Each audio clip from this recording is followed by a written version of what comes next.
ba image bazo la o bozo mona o e bandi lelo te place bovandi kuna na assemblée solution ezala raté mbongo na bino so ba pesi bino tango boya boko sa biso na ba polo t-shirt moi chapeau moi sans fra boko sikosi bande ko na mususu boya lisute ngam na bi boya lisute po nazo sensibiliser zone na biso mobimba boya te boya ba leju boya to bamba bino mabanga pour ezala raté ba ya lisusu te na tangi ba komo na ba député nyoso baza awa o ba nani ba lubala o ba nani ba ya te to vota ba pour rien chinois musala basalaki donc pasi ebebisi biso bandako ebukani mapango ebukani tala nde mapango ekomi awa veve azali mobala aza te mwana mobala aza te me tala nde mapango ekomi amai pasi neti bwemai na bapampe ebima te toya kotokaka oyo yango bato baamela bakondie Régie des eaux musala ya kosala ezali nde awa bokabolaka bafacture bozwaka bambongo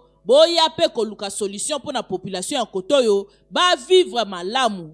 Mois de mars, mois de la femme. Le 8 mars, journée internationale des droits de la femme. Voilà pourquoi nous vous invitons bino ba mama na biso nyonso obosala le kumu pour la femme congolaise, aux médecins, aux chanteuses, aux danseuses, aux associations minene, aux fondations ya minene, aux salariés dans l'événementiel. Bobanda déjà kobenga biso héros parce que mois de mars mo bimba toyamba kaka ba mama tozui eteni na biso ya télévision pour que toyamba kaka bino ba maman na biso numéro oyo eza wana eza affiché boko benga biso tozala wana pour que tout yamba bino. En ce moment déjà, n'hésitez pas de nous contacter. Tu es jeune, belle, toutes les grandes dames. Je vous invite à prendre part dans cette émission. Mois de mars, vive la femme congolaise.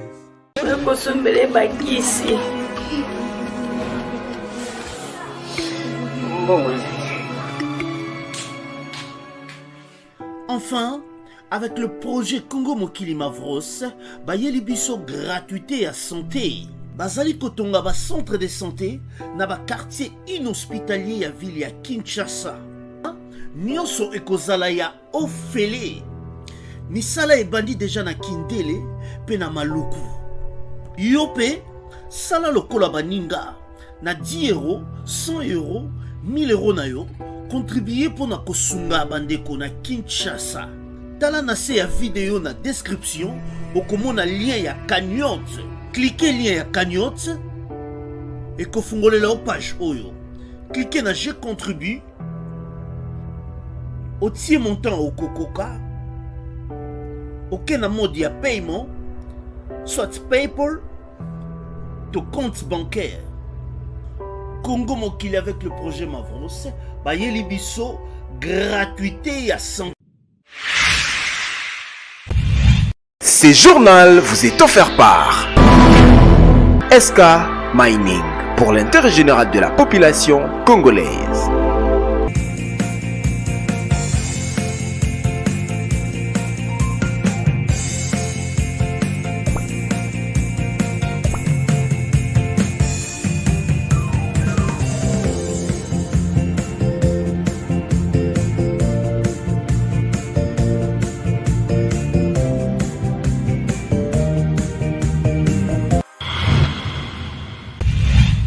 Depuis Kinshasa, capitale de la République démocratique du Congo, biso ba étoile, ya communication, tous allons avoir plaisir et ya makasi ya koyeba que vous allez partout dans le monde.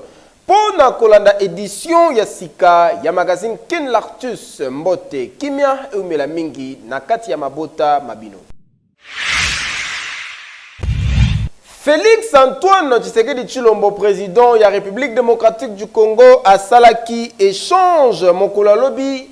Mardi 22 février 2022, na gouvernement Seni ONIP PINES pour harmoniser ba vue na bango sur mutualisation ya opération d'enrôlement identification ya ba électeur pena recensement ya population na territoire national. Rédaction à magazine Kin Lartus et s'intéresse à dossier ango Elisabeth Kumbi a pesé sur ba détail na reportage pe commentaire oyo.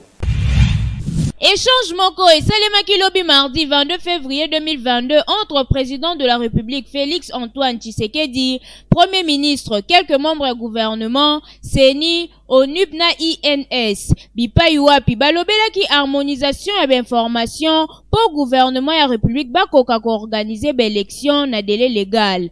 Pelisou suna o etali accompagnement et partenaire pour na recensement et population. Na yango pour na vice-premier ministre et intérieur, réunion oyo et permettre ya ko lever ba obstacle na o etali projet à mutualisation ya opération. Kasi réunion oyo et même qui na ba échange moko très important oyo et aboutir na compréhension surtout na o etali mutualisation pour na niveau ya CENI moi ba inquiétude des alaki. Boyeba que RDC ezali ko organiser 4e cycle électoral na 2023. Kasi na kota la baretard ezali déjà accumulé na o etali ba préparatif pe ba observateur ebele bazali ko redouter glissement ya calendrier électoral. Nanga momususu gouvernement na présidence ya république bazali ko rassurer que ba élection ekosalema na délai proprement dit. Na oyo etali économie, botika to informé bino que échange moko et salemaki entre ba ministre ya finance congolais na sud-africain mokolo ya lobi na Cape Town. Pe échange yango zalaki bongo sur renforcement économique pe promotion ya ba investissement ya ba mboka oyo nyonso mibale. Elisabeth Kumbi azongeli sosopo na kopesa biso ba détail na commentaire oyo bolanda. Na cadre ya renforcement ya coopération économique pe promotion ya investissement nécessaire pour na ko relancer économie boyeba que ministre ya finance Nicolas Kazadi na collègue na ya République sud-africain Enoch Gondongwana basalaki échange convivial pe fructueux lobi mardi 22 février 2022 na Cape Town. Na yango ba investissement sud-africain a na RDC et comporté na ba secteur accélérateur ya croissance lokola, infrastructure, mine, transition verte, énergie, agro-industrie, textile, banque, assurance, pe misusu pour na ko accélérer diversification économique o ezalaki prôné et pas ya président de la République Félix Antoine Tshisekedi. Boyeba que ministre ya finance Nicolas Kazadi azali ko séjourner na Johannesburg sur invitation ya ministre ya finance ya RSA pour na ko échanger na o etali ba finance, ba projet ya diversification pe ya ko relancer économie. Pe bako discuter lisusu na ba investisseur oyo bakoya na mikolo o ezali koya awa na Kinshasa. Difficulté ya eau potable ezali makasi na carrière na commune ya Ntele. Population balance SOS oyo et pas bakonzi baluka solution. Irène Mwanza apesi ba détail na commentaire oyo Olanda. Tozali na commune ya Ntele na carrière précisément na Zamba aéroport. Problème ya pasi awa ezali nde mai. Batu oyo bavanda kabisika oyo bazo souffrir makasi na likambu oyo etali eau potable. Batiela bango ba pompe kasi ezalaka nango nde échantillon. Tala place bayaka kozwa mai. Eza distance mulai na bisika bavandaka pe bisika mai yango ezali kobimela pasi pe mawa na motema. Tala neti mwana mobali oyo azo matana bino ya 25 litres na mutu na difficulté nyonso. Azo mata malembe po soki ameki vitesse akweyi toyebite soki bana basi awa basukaka ndenge nini amai pasi neti bwe mai na bapampe ebima te toya kotoka oyo yango bato baamela bakonzi Régie des eaux musala ya kosala ezali nde awa bokabolaka ba facture bozwaka bambongo boya pe koluka solution pour na population ya kotoyo ba vivre malamu. Kinshasa capitale ezalaka nini en plein 21e siècle mambaboyo somo ba promotion ezali ko continuer ko salema na ba agence Eric Travel na $1900 uza mobimba bourse d'études pona ko kende kotanga na mboka ya Chypre moboti meka okokanga mapo bana bakotanga na ba condition oyo esengeli. ADG Eric Mwamba nde apesi cadeau oyo.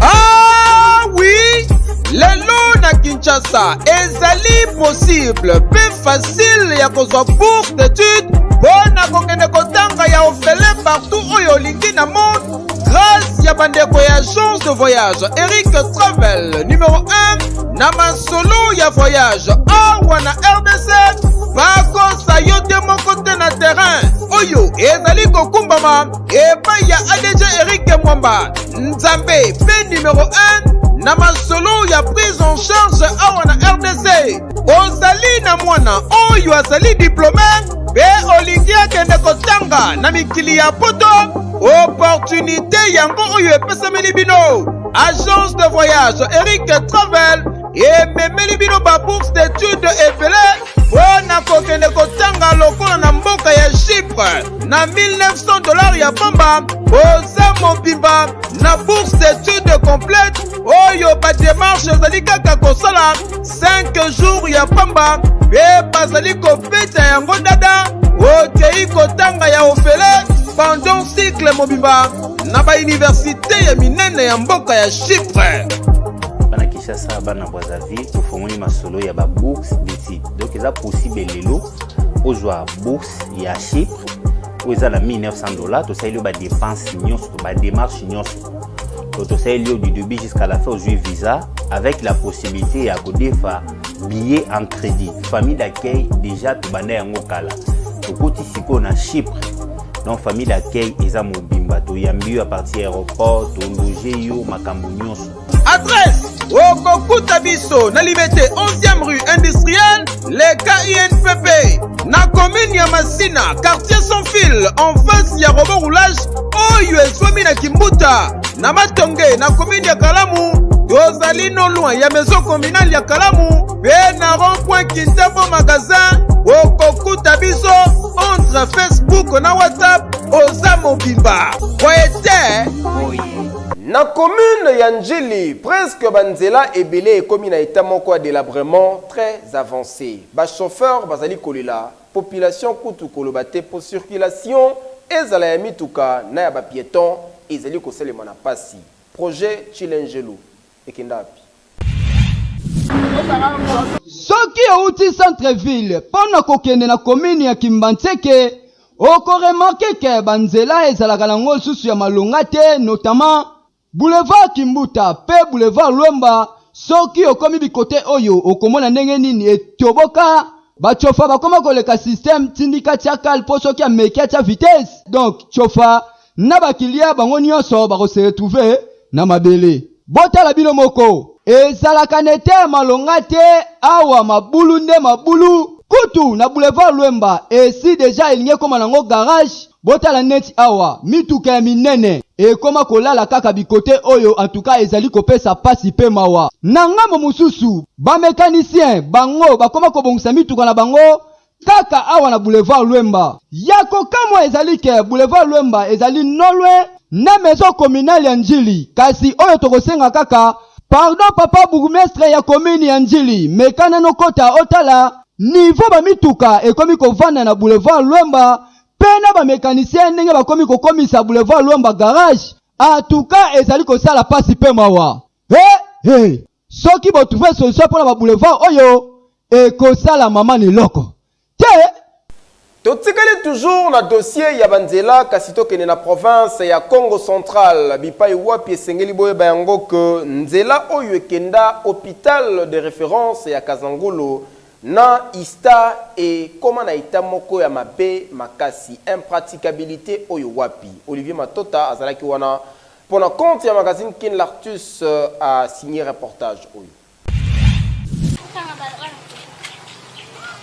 nzela oyo bozali komona ebebi boye ekomi impraticable na ndenge ya kosakana te yango nde ezalaki kopermettre na population ya territoire ya Kazangulu na province ya Congo Central pona koya na hôpital général de référence Massa kolekana na morgue ya Kazangulu pe koya awa na ista Kazangulu en passant par ISSD epai oyo nzela yango ezalaki kofacilite makambo ebele kasi pasi pe mawa mikolo oyo ndenge kaka bozali komona nzela yango ekomi mabe makasi ba autorité ya province oyo enkipakara oyo wapi batalaka yango kutu atali sute bino moko botala vraiment nzela ya hôpital général oyo bamalade ya ndenge na ndenge bayaka awa po na kozwa sante yango ekoma mabe mituka bamoto voire même bapieton bakoma koboya kolekana na nzela oyo awa soki ozali koya na moto oyo ezali gravement malade bondimela ngai esengi mutuka bokokita makolo sote botie na chipoi bozali kokota po mituka eboya nango kokota awa. D'abord oyo eza hôpital général ya Massa esika morgue eza esika hôpital ezali mais siko nzela ndenge eza bosoki mbula ebeti bato vraiment balekaka tata bakare eleka lisusu te toyebi te nini bakokosala bachef na biso baza liboso nazosenga mpo babongisa nzela ezala bien mpo eza hôpital général eta nyonso to air tardif motu nyonso to aza na ka ya maladi fo akota na hôpital. Dossier oyo tokosenga kaka na administrateur ya territoire ya Kasangulu ayeba nanu kolandela malamu po nzela ezonga kitoko circulation ekoma kosalema na kimia po Kasangulu malgré ça la province ya Congo central mais ezalaka kaka lokwa na ville province ya Kinshasa. Yango contamination ngo ya banzela tina ba province ya ninyo tomituni boete nzela o bazilango solution te mais to penza bazilango solution. Moboti ya Kinshasa olingi mwana azala toujours en bonne santé libota mobimba poto ezalaka moko o esengeli bamela protivap. Ah merci ya buinde bana nyoso baza kuringa à la prochaine.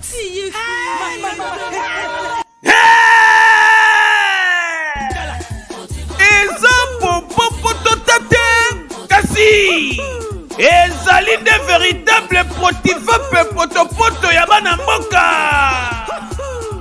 ndeko soki olingi mwana na yo akoma na sante kitaka ata na kinchwekina lesa ye protivape akozala lokola baoyo tala tika koluka batata mwasi bandoki lesaka mwana na yo protivape ezali kotekama partout na bawenze baboutique baalimentation Kinshasa pe Congo mobimba bayebi déjà protivap luka ozwa yango na moins cher ya kosakana te mpo na bolamu ya bana. Buzala kwerme protivap etonda na protéine et énergie ata na kinchwekina meka makusa protivap potopoto kitoko mpo na babebe pro. Na quartier Mbanzalemba, na commune ya Lemba, état ya bakable ya courant kokamwa pasipe mawa et intéressa ki ba reporter na biso Merinos Kempuku elongona espoir ibandulu la 4K ba conditionnel vraiment esengeli bosala quelque chose ba facture bozo kozwa ko futi sabatu kasi état ya bakable ya courant ezeli mabe oyo wapi. Kobanda aveni Kindele ti okoma na aveni Masaki na quartier Mbanzalemba na commune ya Lemba ya pasi pe mawa ezalike bikote oyo courant malonga ezalaka te na mai bozwa bino moko ndenge basinga ya courant ediembela kokanisa mitopo etaba oyo batekaka na marché de la liberté basinga sinel ediembela pe ekangama na maison de coiffure ya batu ba député o biso to vota o to pesa opportunité to pesa ba voix na biso to baye to lembi do ba promesse na bino ezalaka d'état autre pe ba image bazolakisa o bozomona oyo ebandi lelo te place bovandi kuna na assemblée solution ezalaka te mbongo na bino so bapesi bino tango boyaka bokosaka biso na bapolo t-shirt moi chapeau moi sans fra bokosi bandeko wana mususu boya lisu te ngam na bi boya lisu te po nazo sensibiliser zone na biso mobimba boya te boya ba les jours boya to bamba bino mabanga boya te. Donc nyonso ezalaka te bokosaka biso boya kobongisaka te ona nazali nayebisa bino eza yango na boya te courant ezalaka te baya lisusu te natangi bakomo na badepute nyonso baza awa o banani balubala o banani baya te tovota bango pour rien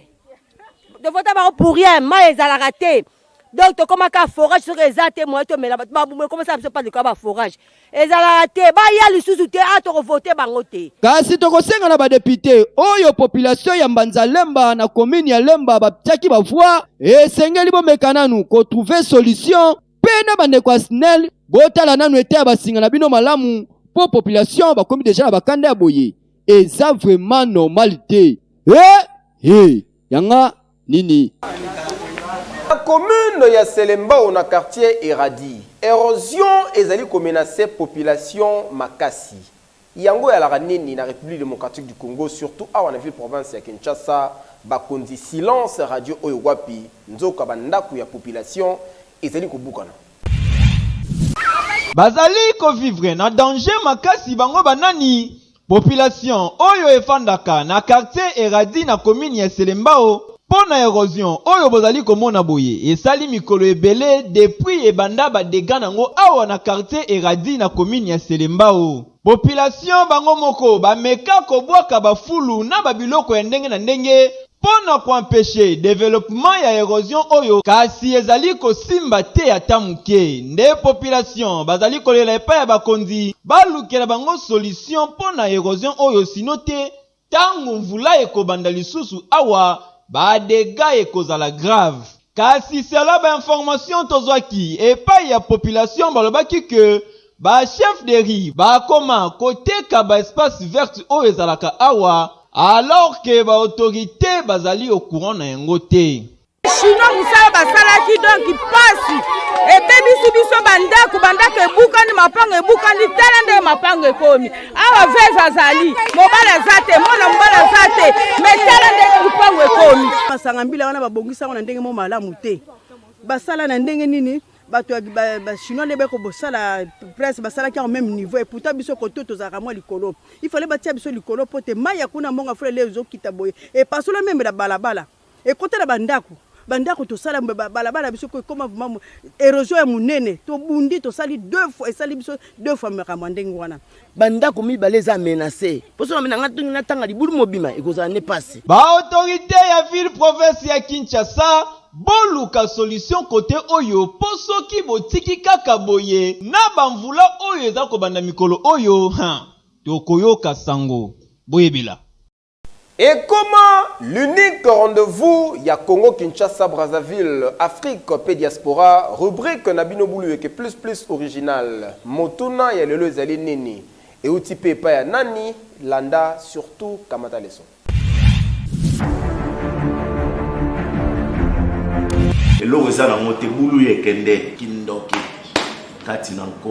Bonjour, c'est Jimens Ngoma. Bon, nous avons mon nene à Bouluyeki. Elle a posé question, bah, répondre à Diastem. Et ça, Diamber, ya moi si. To Diamber, ya Mbali. Diastem. Ezali Diamber, ya Mobali, to Diamber, ya moi si. Diastem. On est à Diamber, ya Mobali. Il va me casser. On est à Diamber, ya Mobali.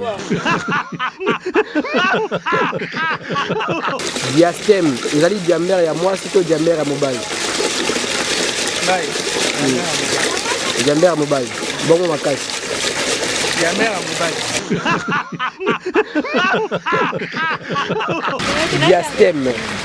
Diastem, ezali Diamber ya mobile to Diamber ya moi si. Bon, les mots diastem et le but est que Diamber ya moi si ni ya mobile. Je peux dire en d'autres termes que le baraba diaspora. Et ça juste la forme de mon ya bongo mais et ça fait que au Diamber ya moi si ya mobile. Je ne laisse pas bien ma casse. Bon, les mots diastem. Et ça Diamber ya moi cité et ça fait Diamber ya mobilité. Les mots diastem to ko bande to le baraba diaspora ba terme mo ya bongo mais et ça fait que au Diamber ya moi si na mobilité ça bongo. Diastem, ezali Diamber ya mobile to Diamber ya moi si. Diastem eza Diamber mobile te, eza pe Diamber ya moi si te, eza nzela ligne. Diastem, eza Diamber ya moi si to Diamber ya mobile. Diamber ya mobile. Bongo makasi. Diamber ya mobile. Diastem, ezali Diamber ya moi si to Diamber ya mobile. Diastem. Diastem, je peux dire que c'est un appareil. Pardon? Un appareil. Je pense que makasi. Un appareil. Ne voyez ça biso eza boulou et plus. Question du jour eza boulou. Diastem, ezali Diamber ya moi to Diamber ya mobile. Diastem. wana mpona ngai jamber ya mobali Bamo makasi jamber ya mobali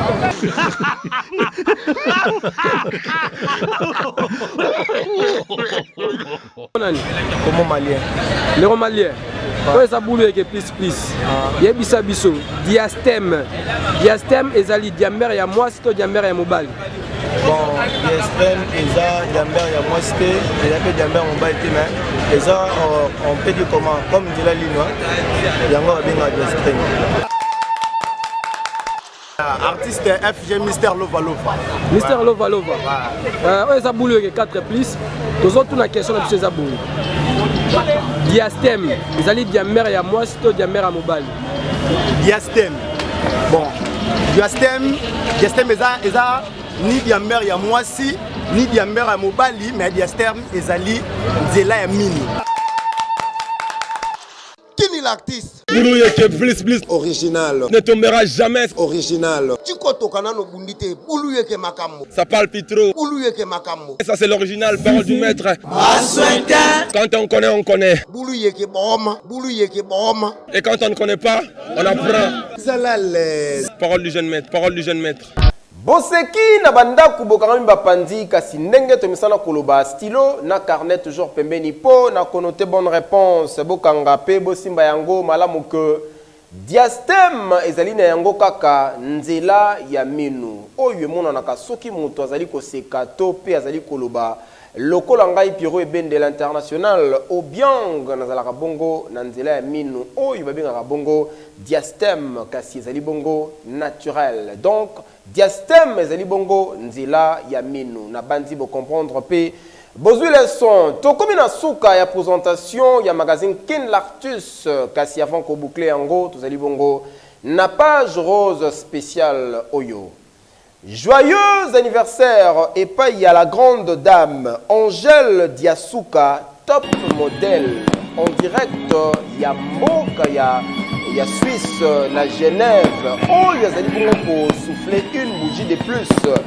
Mokolo ya lelo, joyeux anniversaire na yo la grande dame Angèle Diasuka, top modèle pour l'année 2022. Oyo accueilli pour fêter anniversaire na ye na Mboka ya Espagne, précisément na ville ya Barcelone. Heureux et joyeux anniversaire na yo la grande dame Angèle Diasuka, top modèle. Molati ya bana Kinshasa, Brazzaville pe ya Genève na Mboka ya Suisse. Heureux joyeux anniversaire na yo Angèle Diasuka, lelo champagne et couplé à flot na occasion ya anniversaire na yo la grande dame Angèle Diasuka, top modèle. Équipe mobimba ya magazine Kin Lartus bazali ko souhaiter yo ba joyeux anniversaire awande. Tokomi na suka na sima caméra héritier Mboula Mister Drone Elisabeth Kumbi nde a kumbela équipe édition avec impact na idéologie ngai Piro Ebende l'international Obiang Ouattara nazalaki na plaisir ya représenter édition ya lelo po na bino tokutani bongo na mikolo ozali koya po isala eloko boete yo sepelite